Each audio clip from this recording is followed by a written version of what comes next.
Hi, my name's Sam.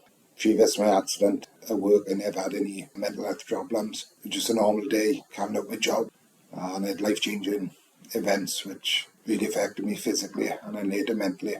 It took me ages to really come to terms with the severity of my injuries and the disabilities it left me with. The hardest to overcome was the mental health issues. I slowly started spiralling over time. It didn't happen immediately, but as my body was recovering, my mind couldn't process what had happened to me and the effects it left me with. I could see myself distancing from who I was and not enjoying the things I used to take great pleasure in enjoying, pushing my family, who meant the world to me, further and further away. It was like I was on a path of self-destruct. I really felt as if I should have died in the accident and not had a second opportunity in life, and it took me a long time to accept and come to terms that I had a second chance not to blow it. The things I'd done to my family were unforgivable. I'd always seen myself as being a rock of the family, being your typical man's man. Enjoyed a drink, enjoyed socialising. I'd been heavily involved in rugby all my life, and in work, I see myself as the leader. I had a lot of men working under me who put their trust and belief in me. And for all that to change so quickly was monumental.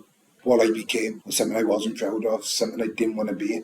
I found myself sleeping on a friend's sofa with nowhere to go and nowhere to turn to. I really needed to take action, ring my GP and ask for help.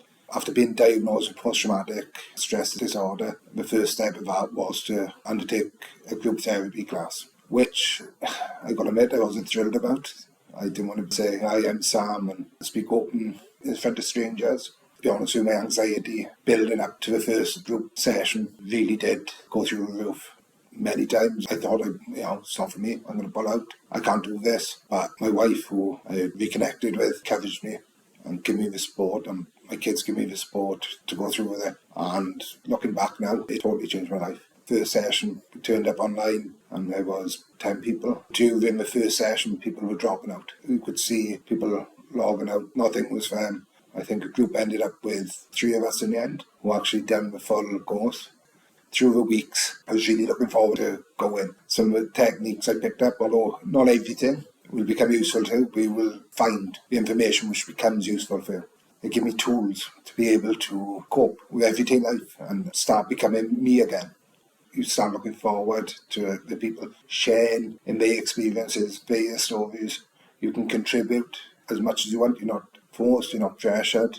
The 2 ladies who were leading the course were absolutely phenomenal. Very empathetic, very understanding, allowed you to work at your own pace, discussing what went on, what you found useful, what you didn't find useful. We all took different things from it. It's not one cap which fits everyone. Having them tools was a massive part of my journey. I started accepting and trying to make the best version of myself again in new circumstances with new disabilities to face. I'd just like to thank everyone for listening to my story. It wasn't easy to convey, and I hope this encourages some just to take that first step and engage, because it's changed my life and it's put me back on the right track in enjoying life again. When I thought there was no hope, there's always hope.